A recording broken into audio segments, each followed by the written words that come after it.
बुधबार बिहान कसैलाई थाहा थिएन अबको केही घन्टामा नेपालको एउटा ठुलो भूभागले आफ्नो इतिहासको सबभन्दा पीडादायी दिनमध्ये एउटा देख्दैछ। बिहानको समय थियो, घरमा हाँसो थियो, कसैले चिया खाइराखेको अवस्था थियो, कसैले काममा जाने तयारी गरिराखेको थियो, कसैले आफ्नो परिवारसँग फोनमा कुरा गरिराखेको थियो। तर त्यसपछि एकाएक नदीहरू उलिन्न थाल्यो। पानी मात्र आएन, त्यसैसँग आयो ढुङ्गा, माटो, हिलो र मृत्युको एउटा भयानक भेल। केही मिनटमै घरहरू बगे, सडकहरू बगे, पुलहरू बगे र सबभन्दा पीडादायी कुरा, धेरै मानिसहरू सधैँका लागि आफ्नो परिवारहरूबाट, आफ्नो आफन्तहरूबाट टाढा भए। नमस्कार साथीहरू, स्वागत छ आजको यो भिडियोमा।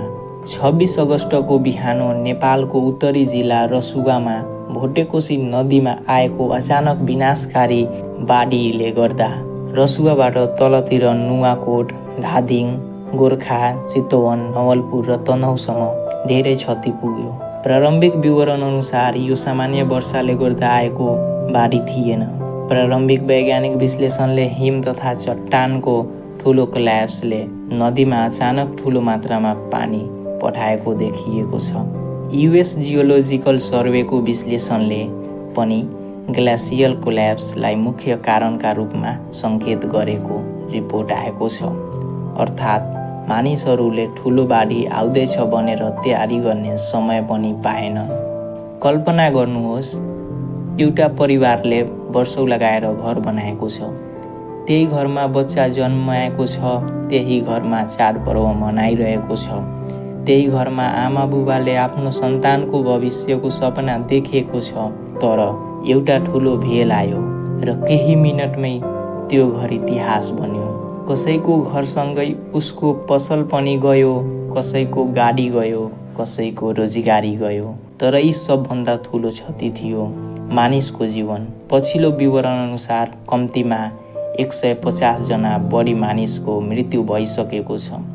तर यो सङ्ख्या अन्तिम होइन, किनकि सयौँ मानिसहरू अझ पनि सम्पर्कविहीन अवस्थामा रहेको छ।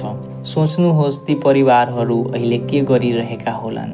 अहिले कतै एउटी आमा आफ्नो छोराको फोन कुरिरहेकी होलिन्, कतै एउटा बुवा आफ्नो छोरीको खबर खोजिरहेका होलान्, कतै एउटा श्रीमान आफ्नो श्रीमतीको खोजी गरिरहेका होलान् र कतै एउटा बच्चा सोधिरहेका होलान्, बुबा कहिले आउनु हुनुहुन्छ। तर जवाब दिने मान्छेसँग कुनै पनि जवाब छैन। प्राकृतिक विपदको सबभन्दा ठुलो पीडा यही हो। हामीले समाचारमा सङ्ख्या मात्र देख्छौँ, यति जनाको मृत्यु भयो। तर त्यो केवल सङ्ख्या होइन, परिवार, कथा र अधुरा सपनाहरू पनि छन्। र सम्भव सबै परिवार अझै आफ्नो मान्छे फर्किने आशामा छन्। सबैभन्दा ठुलो चुनौतीको विषय उद्धार छ। बाढी आएपछि नेपाली सेना, नेपाल प्रहरी, सशस्त्र प्रहरी बल, स्थानीय उद्धारकर्मी र स्थानीय नागरिकहरू उद्धारमा जुटेका छन्। तर उद्धार त्यति सजिलो छैन, किनकि कतिपय सडक छैन, पुलहरू बगेका छन्, सञ्चार सम्पर्क अवरुद्ध छ, मौसम खराब छ र धेरै ठाउँमा हेलिकप्टर पुग्न समेत कठिनाइ भइरहेको छ। पछिल्लो विवरण अनुसार 15वटा हेलिकप्टर मार्फत 110 भन्दा बढी मानिसहरूको सकुशल उद्धार गरिएको छ। कल्पना गर्नुहोस्, उद्धारकर्मीहरू आफै जोखिममा छन्, तर उनीहरूको अगाडि एउटै उद्देश्य छ, जति सकिन्छ त्यति जीवन बचाउने। बाढीले विशेष गरी ती मुरे क्षेत्रमा बढी क्षति पुर्याएको छ।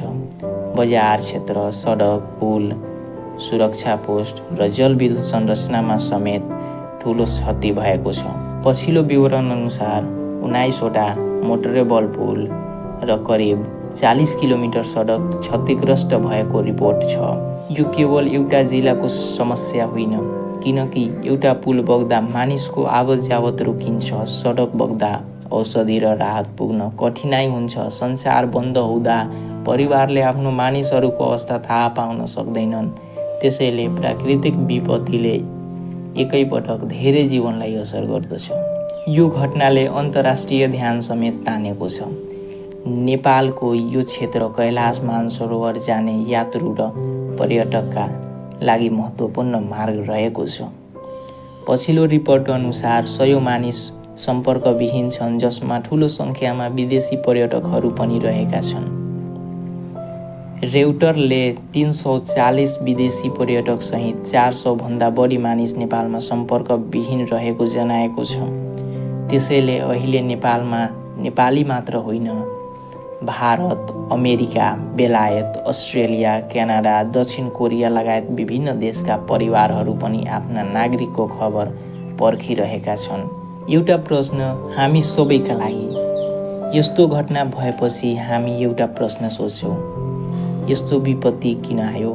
तर अर्को प्रश्न पनि महत्त्वपूर्ण छ, भोलि यस्तो विपत्ति आयो भने हामी कति तयार छौँ? नेपाल हिमाल र नदीले भरिएको देश हो। हामी बाढी रोक्न सक्दैनौँ, पहिरो रोक्न सक्दैनौँ, प्राकृतिकलाई नियन्त्रण गर्न सक्दैनौँ, तर पूर्व सूचना प्रणाली बलियो बनाउन सक्छौँ। जोखिमयुक्त क्षेत्रमा बसोबास गर्ने मानिसलाई समयमै सूचना दिन सक्छौँ, नदी किनारमा सावधानी अपनाउन सक्छौँ र विपत्तिको समयमा अफवाह होइन, सही सूचना फैलाउन सक्छौँ।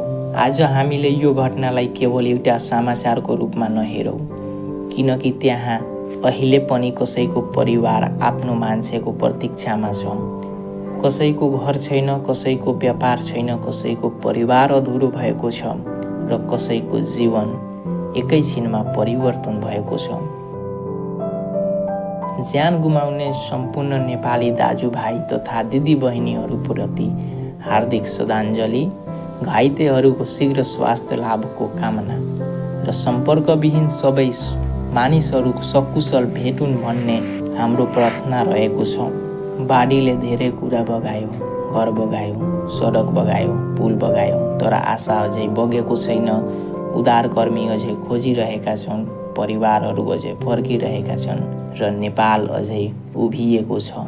आज हामी सबैको एउटा प्रार्थना होस्, हराएको मान्छे सकुशल घर फर्कियोस्, कुनै पनि आमाको काख फेरि खाली नहोस्, कुनै पनि बच्चाले आफ्नो आमा बुबा गुमाउन नपरोस्। जय नेपाल।